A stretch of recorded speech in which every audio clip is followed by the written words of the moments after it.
네, 정치권 이슈 살펴보겠습니다.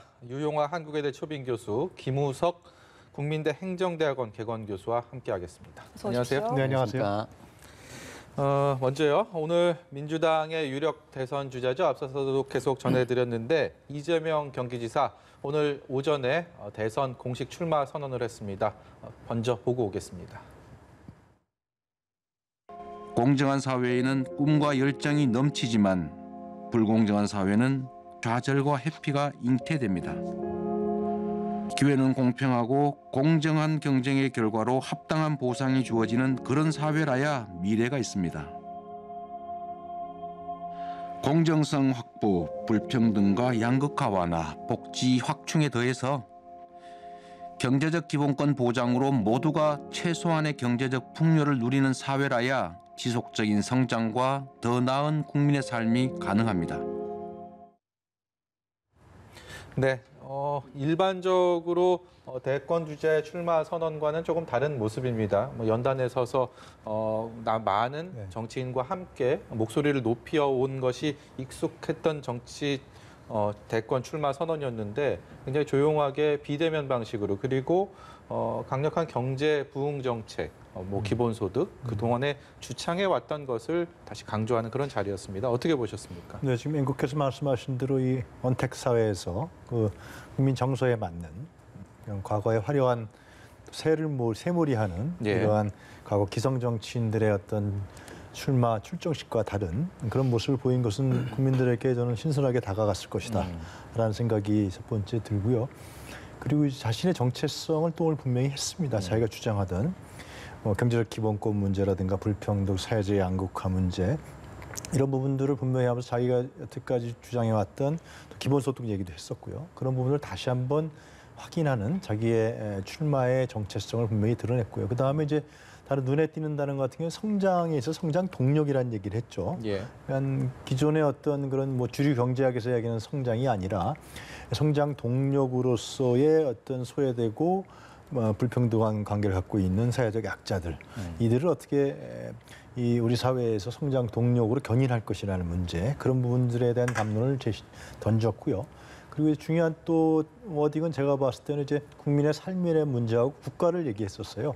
국가가 과연 우리 국민에게 무엇인가? 이것은 이재명 지사가 전환기를 얘기했는데 사실상 이 국가 중심주의 정치에서 국민 삶의 정치로 좀 전환하고 있는 시기란 말이죠. 상당히 국민 삶의 문제, 기존의 정치가 생활과 유리된 정치였기 때문에 이런 문제의 담론은 상당히 제가 보기에는 시대적 흐름에 적절한 워딩이 아니냐 생각이 드는데 한 가지 좀 아쉬운 점은 제가 생각했을 때 이제 이 지사가 좀 지금 코로나 시대인데 상당히 국민들이 불안해하고 불안감에 있단 말이죠. 그러니까 이 미래에 대한 예견, 미래에 대한 전망 이런 부분들을 좀 구체적으로 해줬으면 좋지 않았을까?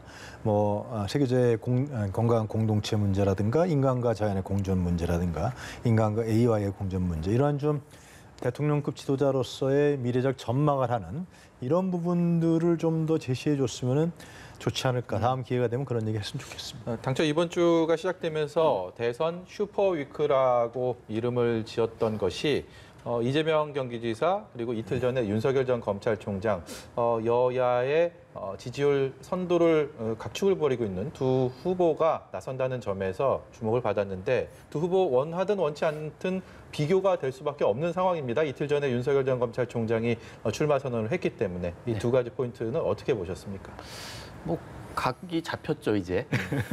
제가 보기엔 여러 가지로 대조가 되는데 오늘 제가 나홀로 이렇게 선언식을 보면서 전략이나 메시지 전략이나 이미지 전략이 독특하다. 그리고 굉장히 그 컨셉이 잡혀 있구나 그런 생각이 들었지만 또 한편에는 고민한 흔적도 있다. 왜냐하면 여론 지도가 굉장히 높음에도 불구하고 당내 기반은 아직 거기에 미치지 못하는 현실적인 어려움이 있어가지고 저렇게 하지 않았겠느냐라고 예측하는데 실질적으로 여권에 있는 사람들 얘기 들어보면요.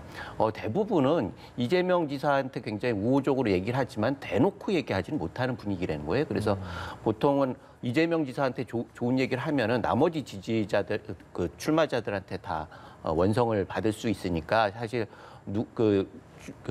출판 기념회로 오프라인에서 했으면은 나오는 게 좀 애매하기도 하고 나와가지고 발언하는 수위도 좀 애매하기도 하고 이런 것들을 고려해가지고 저런 전략을 택했지 않았을까 그런 생각을 해서 나름대로는 뭐 아주 그 현명한 그런 판단을 했다고 생각하고 윤석열 총장 같은 경우에도 그렇잖아요. 사실 당에 입당을 했으면은 사람들이 많이 편하게 왔을 텐데 그 제3지역이 있다 보니까 결과적으로 오는 사람들에 대해 오는 분들이 굉장히 좀 주저하게 되고 그런 것들을 생각해가지고 같이 비교하면은 상당히 재미있는 현상을 볼 수 있을 것 같습니다. 네, 신선하기도 하고 또 당내 분위기도 좀 고려한 선택이었다라는 말씀도 좀 들어봤습니다.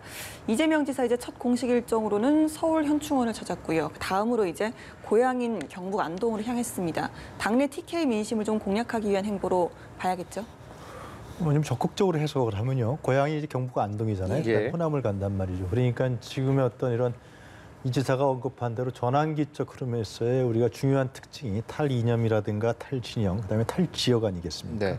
그런 측면에 봤을 때 이재명 지사가 민주당 후보로 지금 경선에 출마하고 있지만 뭐 호남만을 기반으로 하는 그런 호남 지역에 국한된 그런 후보가 아니라 자기 자신이 고향이 안동이니까 이 TK 쪽에 전국적인 자기가 그러한 지역을 대표하는 그리고 대변할 수 있는 이러한 후보라는 것을 나타내기 위해 정치로 나타내기 위해서 안동을 찾아가고 그다음에 또 역시 이제 민주당의 전통적인 민주당을 지켜주고 있는 호남 민주주의를 지켰던 호남 세력에게 다시 한번 또 가서 인사를 드리는 뭐 그러한 행보라고 보여지고요. 현충원 가서도 중요한 것은 무명용사탑에 가지 않았습니까? 그러니까 우리 국가와 국민을 위해서 그냥 진짜 희생한 말없이 희생한 이런 분들을 추모하는 이런 부분들은 상당히 제가 보기 인상이 좋았던 것 같고요. 저런 자세들 성찰적 자세라고 볼 수가 있는데요. 저런 자세는 아주 우수한 사례다 이렇게 볼 수 있을 것 같습니다. 이 지사도 그렇고요. 윤 전 총장 이제 이틀 사이로 출마 선언 출정식은 끝냈는데 그러면 과연 누가 먼저 기선을 잡게 되느냐. 그동안에 각종 여론조사에서 엎치락뒤치락 그 각축을 벌이고 있기 때문에 오차범위 내에서도 그렇게 형성이 돼 있고요. 좀 조심스럽게 전망을 좀 듣고 싶습니다. 기선 잡기 어떤 식으로 어떻게 전개가 될 거라고 보시는지요? 너무 어려운 질문을 해주시네요. 사실 그걸 누가 알겠습니까? 사실은 객관적으로 보면은 민주당 경선이 먼저 있으니까 거기에서 흥행이 계속 일어나면은 먼저 이재명 지사가 주도권을 잡겠죠. 네. 그런데 국민의힘 같은 경우에도 뭐 그럴 것 같으면 우리도 일찍 시작해가지고 오래 하겠다. 그리고 다양한 방법들이 있다. 이렇게 얘기하는 거 보면은 양쪽에서 같이 출발한다. 그렇게 생각하고 여기에서 문제는 양쪽에서 어떤 실수를 할 거냐, 어떤 전략을 할 거냐 이런 문제인데 사실은 윤석열 전 총장 같은 경우에는 입당을 했으면 굉장히 깔끔했는데 지금 그걸 놓치면서 굉장히 어려운 스스로 자초한 측면이 있고 그래서 지금이라도 빨리 입당을 해가지고 동등한 입장에서 출발을 해야 하는데 그런 부분들이 한계가 있고 이재명 지사 같은 경우에는 어찌됐든 뭐 내부에서 1차에서 이거를 기선을 제압하면은 그럼 확 뜨죠. 뭐 예비 경선에서 뭐 이렇게 어차피 걸러질 사람 걸러질 거고 한 번에 딱 끝난다고 하면은 그러면은 명실공히 대표 주자 아니겠습니까? 2차로 가면은 뭐 보통 주자들이 2차를 결선 투표를 하면은 일단 그런 부분들에 대해서 리스크를 줄이기 위해서라도 뭐 이재명 지사가 1차에서 끝내면은 확 올라갈 거고 그런 측면에서 앞으로도 몇 번의 고비가 있기 때문에 아직은 그걸 뭐 섣불리 예측하기는 힘들다 이런 말씀입니다. 네. 이재명 지사는 또 그리고 당내에서도 숙제가 좀 있습니다. 친문 그룹의 반감도 좀 극복을 해야 되고요. 또 반 이재명 연대도 좀 극복을 해야 되는데 좀 어느 정도 줄타기가 필요하지 않나라는 이야기가 나오더라고요. 글쎄 뭐 그걸 줄타기라고 표현해야 되는지 모르겠습니다. 친문 그룹이라고 지적하는 것도 제가 보기엔 적절한 것 같지 않고요. 속칭 친문을 자처했던 문재인 대통령을 도왔던 그 의원들이 상당히 지금 각 후보마다 뭐 정세균, 이낙연 이렇게 다 나눠져 있는 거로 알고 있고요. 지금 앵커께서 질문하신 건 그런 거 아니겠어요? 결국 이제 과거에 지난 2017년에 이제 문재인 대통령하고 경선을 할 때 이재명 지사의 강력한 지지자층들과 또 문재인 대통령의 강력한 지지자층들이 많은 감정적인 충돌을 했잖아요. 충돌을 한 이 감정적인 문제. 이 문제가 지금 아직까지도 그 앙금이 해결되고 있지 않은 게 사실인 거고요. 그리고 또 하나 이제 굳이 이제 문재인 대통령을 함께했던 많은 세력들의 걱정은 이재명 지사가 만약에 대통령이 됐을 때 과연 문재인 대통령을 정치적으로 공격하는 거 아니냐. 그걸 또 딛고 가려는 거 아니냐. 권력의 속성상. 아마 이 두 가지 점이 아닐까 저는 생각을 합니다. 결국 이 문제는 이재명 지사가 극복해야 될 사실인데요. 오늘 이제 출마 선언문에서 김대중, 노무현, 문재인 이 세 대통령을 언급한 것도 결국 이제 이재명 지사가 어떻게 지금까지 잘못 좀 우려스러운 건 뭐냐면 민주당 내의 반대 리더가 아니냐. 안티 리더로서의 현재 비주류로서 이러한 인식을 계속해서 고착화되면은 지금 말씀하신 그런 부분들이 계속 감정적으로 엉킬 수가 있다. 그러니까 이 민주당의 민주평화개혁 세력으로서의 하여튼 그 민주당이란 공동체, 정당 공동체에서의 정권 재창출을 할 수 있는 자기가 자기 리더다. 예. 이런 부분을 어떻게 보여줄 것이냐, 그리고 어떻게 포용할 것이냐, 이 문제가 상당히 중요한데 아마 이제 경선이 이제 치열하게 벌어진다는 거 아닙니까? 예비 경선부터. 예. 이때의 이재명 지사의 워딩과 자세 이런 부분들이 상당히 중요하게 여겨질 것 같습니다. 이재명 지사 같은 경우는 뭐 대권 주자라면 피할 수 없는 이른바 도덕성 검증 이 부분에서 오늘도 뭐 그런 얘기가 나왔더라고요. 이제 뭐 가족사에 대한 질문에 울먹거리면서 본인의 부족함을 뭐 용서해달라는 네. 얘기를 했는데 이것이 대권 레이스에서 어느 정도의 변수로 작용할지도 좀 궁금합니다. 저는 오늘 이재명 지사의 그 형수에 대한 문제, 가족에 대한 문제 이것은 뭐 지난 대선 경선에서 나왔던 거고요. 사실상 그 음성 녹음 파일이 많이 돌았잖아요, 인터넷에. 예. 그러니까 관심 있는 분들은 다 알고 있는 건 사실입니다, 상당수 국민들이. 그러나 이 문제가 결국 이제 도덕적인 문제이기 때문에. 예. 근데 이재명 지사한테는 상당히 약점인 게 사실인 거죠.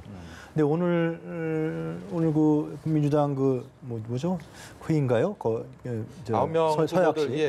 후보들 서약식 이후에 형수에 대한 문제를 기자들이 질문했을 때 저는 적절하게 굉장히 자기 반성적으로 인정한 것 같아요. 잘 얘기한 것 같아요. 그러니까 그 자기가 시인하겠다.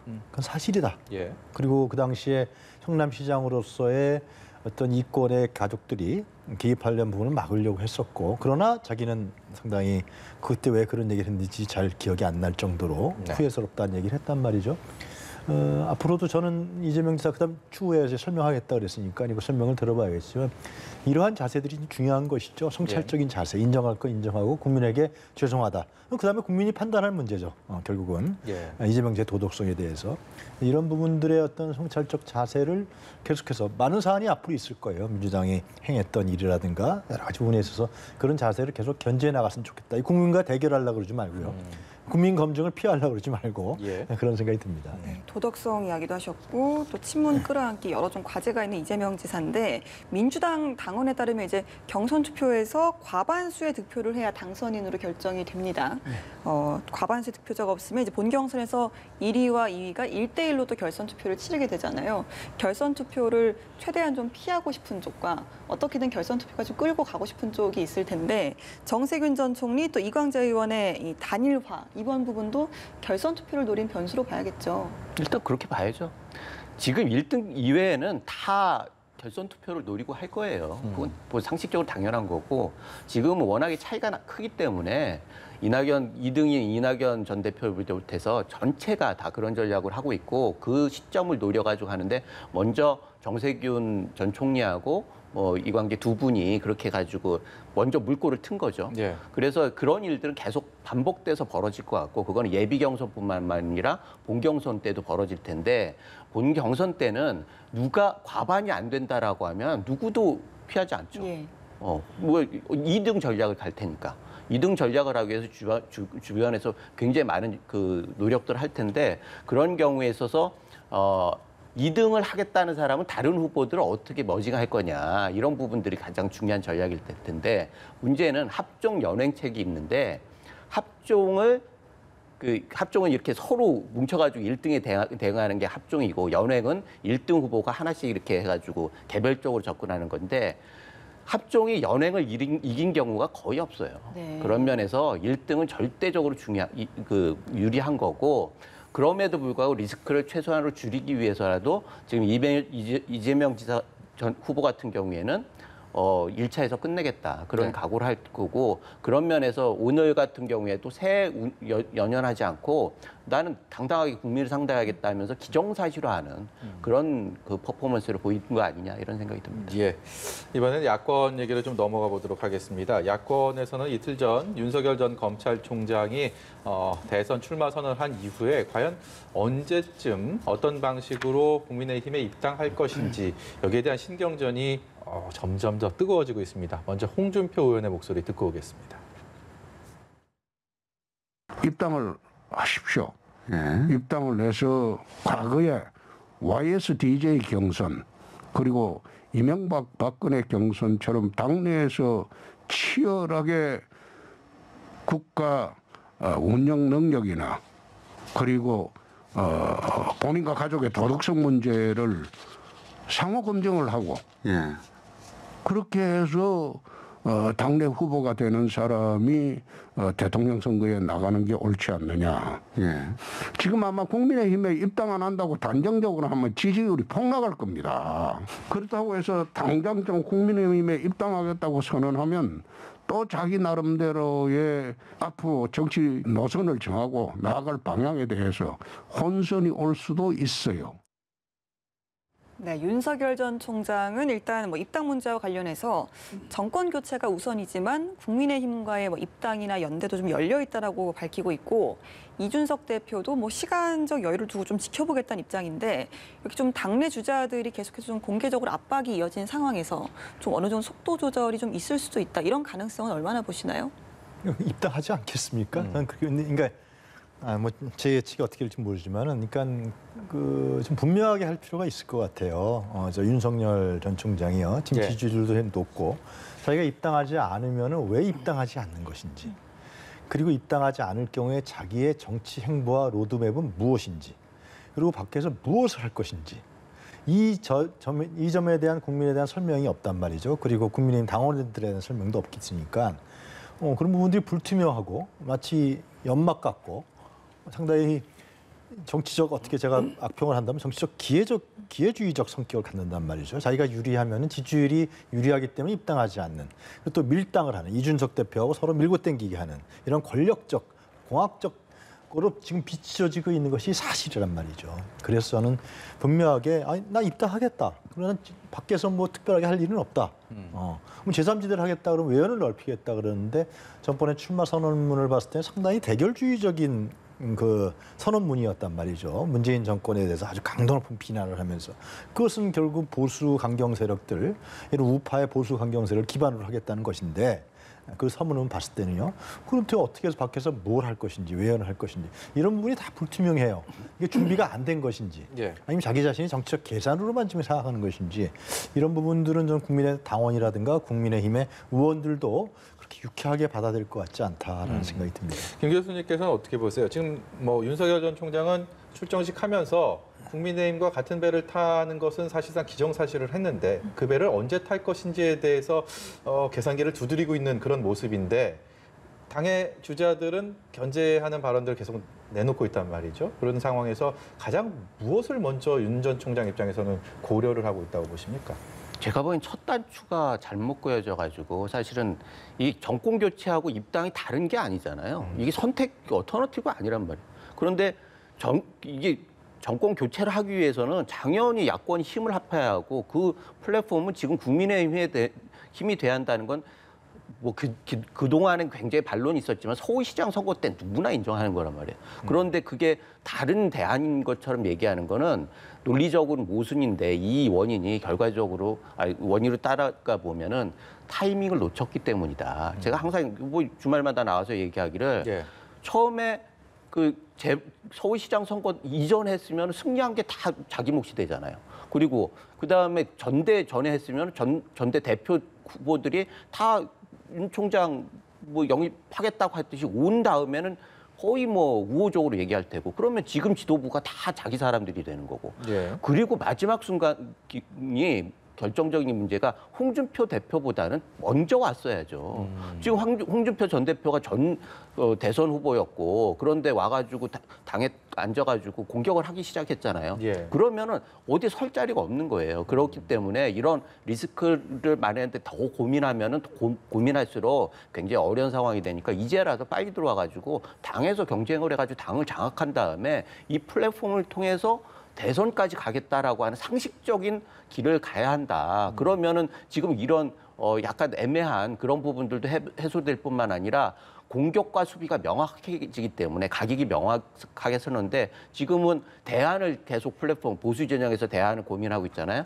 그러니까 윤석열 총장이 이렇게 계속 정치적으로 미숙하죠. 사실은 관료만 하고 있다가 갑자기 나와가지고 정치판의 이 로직을 따라갈 수가 없는 건 인정하는데 그럼에도 불구하고 결단을 빨리 해서 입당을 하는 건 상식이고 그렇게 하기 위해서 시간이 얼마 안 남은 게 만약에 최재형 전 원장 같은 경우에 먼저 들어와 버리면은 예. 대안이 먼저 들어와 버리는 거예요. 그런 면에서는 지금 지지도 1위 할 때 빨리 들어와 가지고 대안이 자기가 유일한 대안이다라고 하는 걸 선포하는 게 대선 전략에도 굉장히 중요하고 그렇게 했을 때 가능성이 높아진다 이렇게 생각합니다. 또 한 가지 윤석열 전 총장 출마 선언하기 직전에 있었던 이른바 엑스파일 의혹 이것이 불거졌을 때 과연 도덕성에 대한 검증이 반드시 필요할 것이다라는 국민적인 공감대는 형성이 됐는데 아내가 언론과 인터뷰를 통해서 예기치 않았던 그런 발언들이 또 논란이 되고 있습니다. 거기다가 이제 내일은 장모와 관련된 또 1심 재판 결과도 있고 이 가족들의 어떤 둘러싼 이런 도덕성 부분도 굉장히 변수가 될 것 같습니다. 그러니까 지금 말씀하신 대로 도덕성 문제고 이건 감성적인 문제예요. 굉장히 이게 중요한 거죠. 그러니까 과거에 뭐 근대 사회가 이성의 시대라 그러면 지금 감성의 시대란 말이죠. 감성이 지배한 시대인데, 그러니까 그 우리가 이러한 뭐 지상파라든가 공개적인 전파에서 얘기하지 못했던 줄리라는 단어를 본인이 얘기를 해버렸어요, 그죠? 인터넷에 떠도는 단어를. 그리고 자기 자신이 예. 유흥업소에 일하지 않았다라는 부분을 얘기를 해버렸단 말이죠. 참 이런 부분은 뭐냐면 그것을 법적으로 이제 뭐 명예훼손을 건다 이런 얘기까지 나오는 거 아니에요, 지금요? 법적으로 뭐 다 해결됐다. 그런데 이거는 상당히 국민 감성에 있어서 굉장히 결국은 윤석열 전 총장의 이미지에 전 치명적인 역할을 하게 된다. 이 공방을 할 거 아닙니까? 그 이름이 맞다, 아니다. 다녔다, 안 다녔다. 지금 뭐 다른 증언들도 막 인터넷에 막 나오는 거로 알고 있어요. 인터넷 예. 언론을 통해서. 그러다 보면은 결국은 남는 건 뭐만 남느냐 이거죠. 국민들 윤석열이라는 사람을 쳐다봤을 때 저 사람은 뭐냐? 결국 부인 김건희 씨의 부인의 그 과거 행적, 그리고 이름 이것만 남는 거죠. 결국은 이게 상당히 중요한 감성의 영역인데요. 그렇기 때문에 제가 봤을 때는 윤석열 전 총장한테 이번에 부인 김건희 씨가 인터넷 언론에서 스스로 밝히면서 사실 금기였단 말이죠. 그거 누가 얘기할 수 있겠어요? 예. 개인의 신상에 대한 문제고 그리고 뭐 확실한 뭐가 있는 것도 아닌데 그걸 얘기함으로 인해서 그거에 대한 진위 여부, 진실 공방은 치러질 것이고 또 법적 다툼도 가겠죠. 네. 그럼 결국 윤석열에게 남는 건 뭐냐? 그 부인의 김건희 씨의 과거 행적, 신상에 대한 문제만 남는 것이 아니냐. 네. 그래서 저는 상당히 현대 정치가 이미지 정치인데 윤석열 이미지 정치에 상당히 치명적인 타격을 입힌 거 아니냐 생각이 듭니다. 김 교수님은 어떻게 보세요? 물론 다 맞는 말씀이죠. 사실은 뭐 그런 똑같은 얘기를 홍준표 의원도 하고 있고요. 예. 회의에서 정식으로 정미경 의원도 최고위원이죠. 홍준표 의원은 치명적인 실수다, 극복하기 어렵다 이런 표현까지 썼습니다. 그거야 뭐 경쟁자니까. 그런데 그런 부분들이 일리가 있죠. 사실 네거티브 같은 경우에는 본인이 발설하면 안 된다는 철칙이 있습니다. 그런데 그걸 발설했다라고 하는 부분들이 그런 얘기들을 나오고 있는데 제가 보기에는 이 부분은 뭐 정치를 잘 모르는 분이니까 뭐 그 후보자의 분위로서 이렇게 활동해 본 적이 없지 않습니까? 예. 그럼에도 불구하고 얼마나 억울했으면 그렇게 됐느냐라고 생각하는데 그런데 제가 보니까 내용을 보니까 보통은 줄리 얘기는 정치권에서 다 알아요. 저도 뭐 수시로 들었어요. 처음에는 설마 했는데 계속 듣다 보니까 혹시 그런 거 아니야? 이런 생각이 들 정도예요. 뭐 사무성인이라고 하나? 그런 식으로 해가지고 계속 주입되면 그거는 나중에 반론이 안 돼요. 예. 그렇다고 하면은 합리적으로 설명하는 건 굉장히 일리가 있다. 예를 들자고 하면 지금 김건희 씨가 얘기하듯이 자기가 자기 어머니가 부자였잖아요. 이미 부자였고 자기도 공부 열심히 했고 석사 2개 박사까지 하고 자기가 뭐가 아쉬워가지고 그런 일을 하느냐라고 하는 것들은 그냥 일반적으로 봐도 당연한 거예요. 네. 그런 것들을 얘기하는 게 어떻게 보면 당연하다. 그래가지고 일단 내용을 들어보면은 그래 내용을 기존에 알았던 사람들은 그래 그럴 수 있어. 그거 말이 안 되는 거지. 그래가지고 일단 불식시킬 수 있는데 지금 여기서 문제는 여권에서 이런 부분들에 대해서 옳거니 하고 그래 후보 부인이 얘기했지 않느냐 본인이 얘기했지 않느냐 해가지고 꼬리를 물고 이렇게 하면은요 지난번 그 서울시장 선거 때처럼 내용이 없이 네거티브에 몰두하는 그런 그 아주 부정적인 그 이미지를 줘요. 예. 그런데 지금 그렇게 하고 있거든요. 그래서 제가 보기에는 이거는 뭐 계속 하는 건 안 좋지만 한 번 정도는 하는 게 나쁘진 않았다 이렇게 생각이 듭니다. 예, 정치권의 대선 열차가 출발하면서 공방은 점점 더 뜨거워질 것 같습니다. 오늘 말씀 여기까지 듣도록 하겠습니다. 지금까지 유용학 한국외대 초빙 교수, 김우석 국민대 행정대학원 개건교수였습니다. 고맙습니다. 고맙습니다.